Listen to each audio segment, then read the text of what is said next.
Okay, so now we need to deal with the drop-down combo box that we created for the RAM.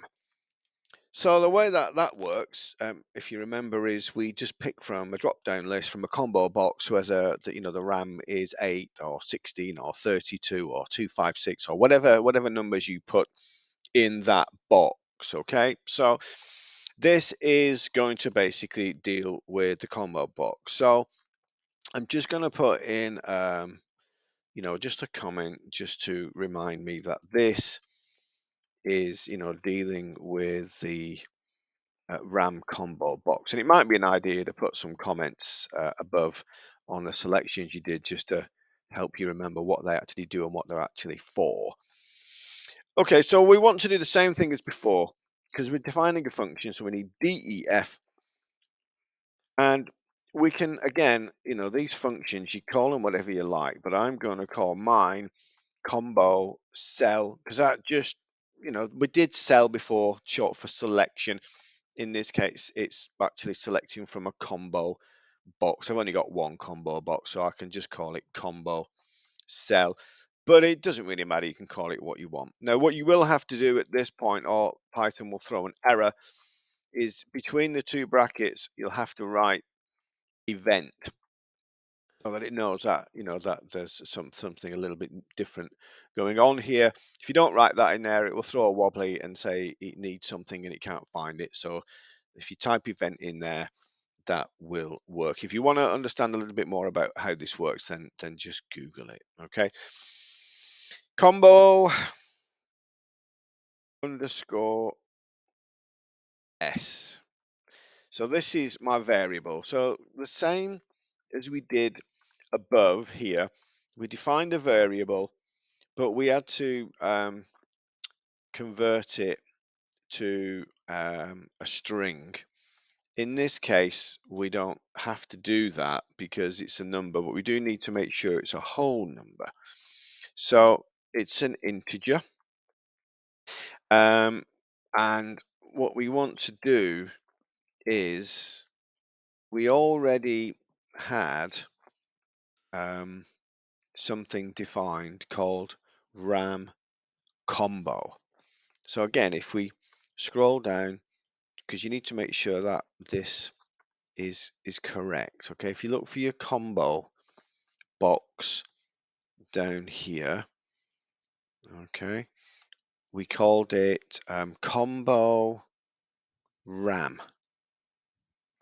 So that's what we basically need to make sure that we are grabbing the information from this combo RAM here.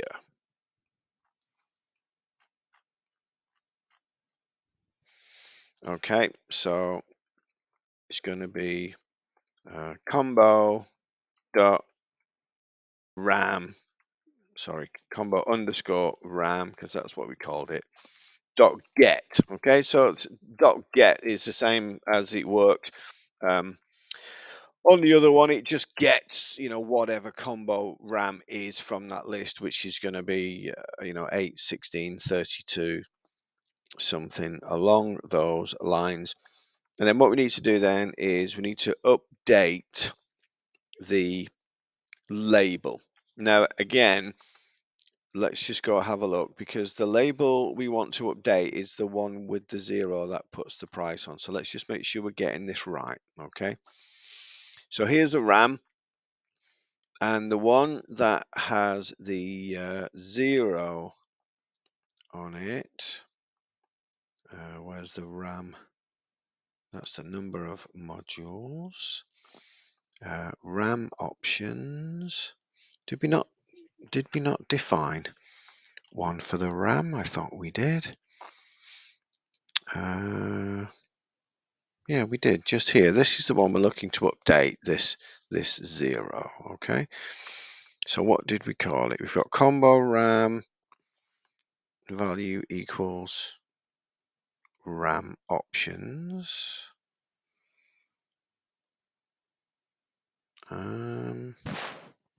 LBL RAM number. Oh, that's number of modules. That's something else. RAM price is just here.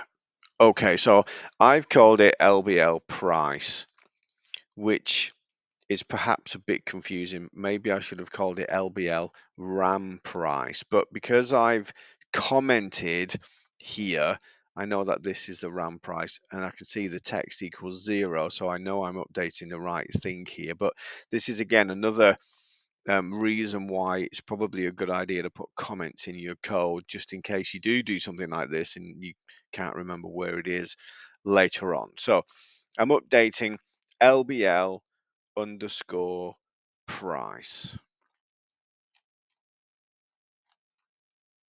Okay, so it will be LBL underscore price, and I want to just configure this as I did before by just changing the text, and I want the text to be combo underscore s. Okay, because we want it to get whatever's in that list, store it in combo S, and then update the label with that combo S, whichever it was that we actually selected. Now, there is one more little thing that we'll do in a second. What we need to do is go back down,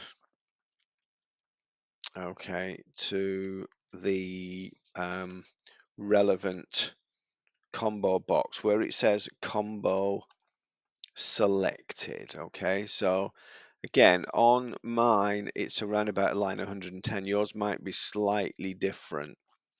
So when we make that selection and it drops the 8 or the 16 or the 32, in my case, on that box, I want to then get it to run the command that we just defined above, so that it runs that function and it puts that label config update for the text to change the number to whatever is in the list.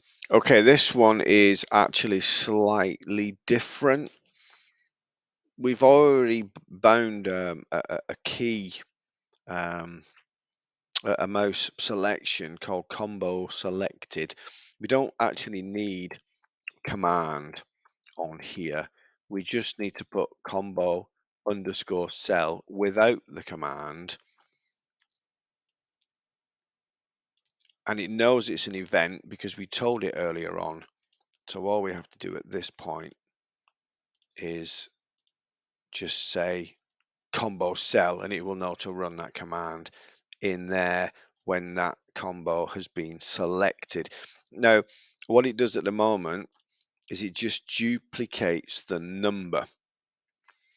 So when we select 8, it updates it to 8, and when we select 16, it updates it to 16. Now, what we need to do, there's a couple of things you could do. We could do some simple maths that just calculates an actual price, or all I did just to demonstrate to the moderator that this does actually work was I just multiplied this number by 3 or 4, something like that, just so that we actually got a number that made some sense. But there's absolutely no reason why you couldn't extend this out, and create some extra maths, and create some variables, and make the variables different numbers, and then change the text to the variable. But for me, this was just a simple way to demonstrate a price. So if I just put times 3 on here,